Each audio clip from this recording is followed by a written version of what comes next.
Morning বন্ধুরা, কেমন আছো তোমরা সবাই? তো আশা করছি তোমরা সবাই খুব ভালো আছো। আর ননদ বৌদি লাইফস্টাইলে তোমাদের সামনে নিয়ে আসছে আজকে নতুন একটা ভিডিও। তো চলো আম গাছের দিকে। তো বন্ধুরা, এখন কাঁচা আমের সিজন, আর এখন তো টক ঝাল মিষ্টি মিষ্টি সবারই খেতে ভালো লাগবে, কারণ গরমের সময়। তো এই আমের সিজনে করব আমের আচার। চলো পুরো বন্ধুরা, আমের আচার করতে গেলে আম তো লাগবেই। তো চলো এবার চলে যাই আমের দিকে।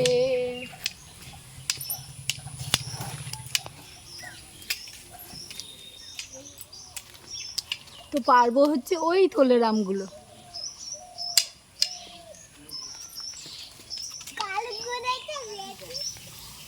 তো বন্ধুরা, এইটা 12 মাসে আম গাছ, এখনো 2বার 3বার তো হয়ই।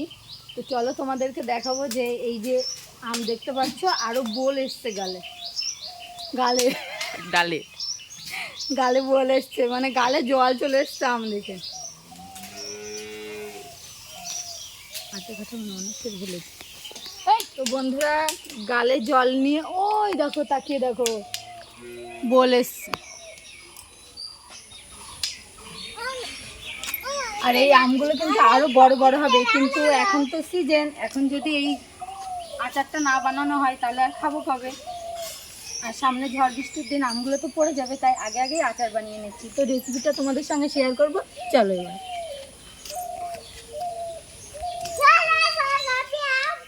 তো বন্ধুরা, আম কাটার জন্য নিয়ে বসে পড়েছি এই যে বটি, আর এই যে আম গাছ থেকে পেরেছি, আর এই যে এই আমগুলো আছে। তো এবার আমগুলো ধুয়ে নিয়ে আমটা কেটে নেব।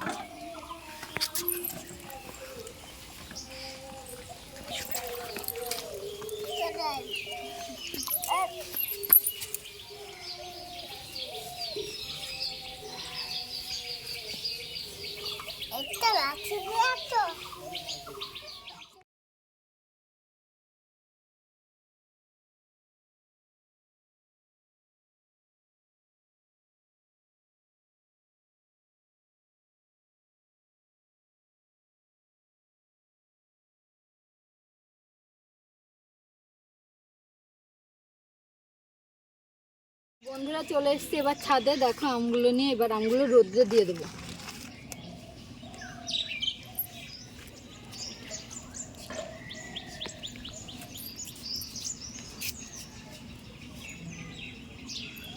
এগুলো এখন রোদ্রে দিয়ে যাচ্ছি, আর বিকালে এসে তুলে নিয়ে যাবো, আর সন্ধেবেলায় করবো আচার। তো তখন তোমাদেরকে আবার দেখাবো।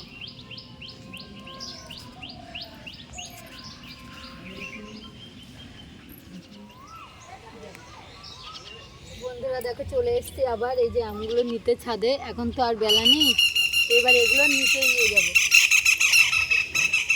পাখিগুলো দুষ্টুমি করছে।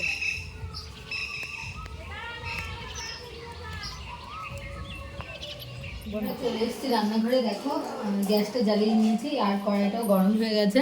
তো এবার আমি শুকনো মশলাগুলো ভেজে নেব। প্রথমে দিচ্ছি লঙ্কা। লঙ্কাটা একটু স্লো গ্যাসে ভেজে নেব।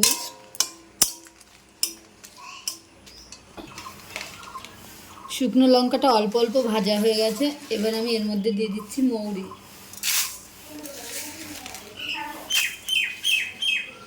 এবার দুটো একসঙ্গে নেড়ে চেড়ে ভালোভাবে ভেজে নেব। তো এখন দেখো ভালোভাবে ভাজা হয়ে গেছে, লাল লাল করে ভাজা হয়ে গেছে। এবার এটা নামিয়ে নেব গুঁড়ো করার জন্য।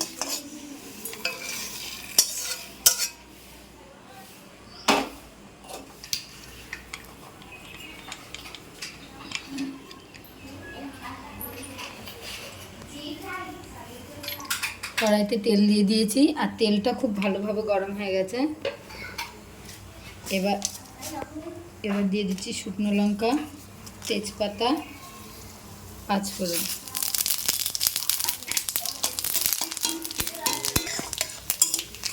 দিয়ে ভালো করে নাড়াচাড়া হয়ে গেলে এবার দিয়ে দেবো আমগুলো, যেটা আমি রোদ্রে দিয়ে রেখেছিলাম।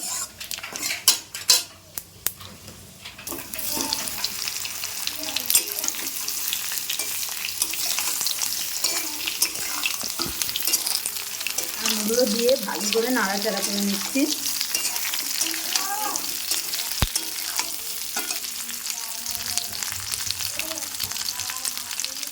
আমি একবারে আমগুলো দিইনি, অল্প অল্প করে দিচ্ছি।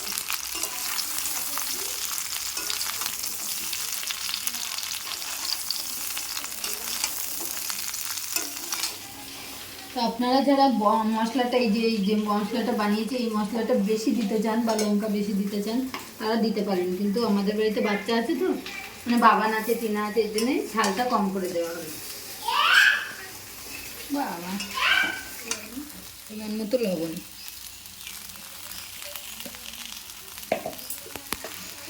পরিমাণ মতো হলুদ দিয়ে ভালোভাবে নাড়াচাড়া করে নেব। তো আমি এখন লবণ আর হলুদ দিয়ে নিলাম। আপনারা যদি কেউ মনে করেন আম ধোয়ার পরে কেটে যখন রোদ্রে দেবেন তখন লবণ হলুদ পরিমাণ মতো দিয়ে নেবেন, সেটাও হবে। তো দেখুন ভালোভাবে মিশিয়ে নিয়েছি। হলুদ লবণ দিয়ে আমগুলো ভালোভাবে ভাজা হয়ে গেছে। এবার দিয়ে দিচ্ছি চিনি। আপনারা পরিমাণ মতো চিনি দেবেন, মিষ্টি বেশি চাইলে মিষ্টিটা একটু বেশি দেবেন, চিনির পরিমাণটা বাড়িয়ে দেবেন। আমাদের যেহেতু এখানে অনেকটা আম, প্রায় 1 কড়াই, তো 3 বাটি আমি চিনি দিয়েছি।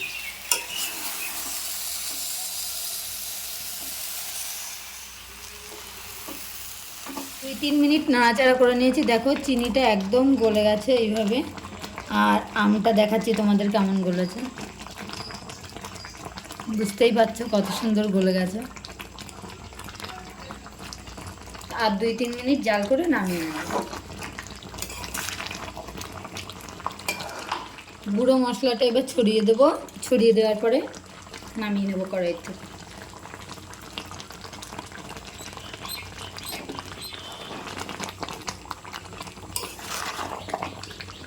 গ্যাসটা আমি বন্ধ করে দিয়েছি, দেওয়ার পরেই মশলাটা দিয়ে দেবো।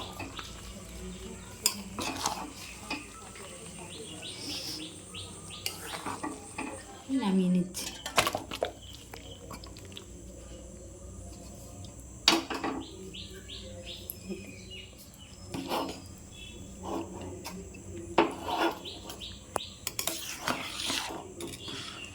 বন্ধুরা আচারটা আমি 2 দিন রোদ্রে দিয়েছিলাম, রোদটা ভালো ছিল না।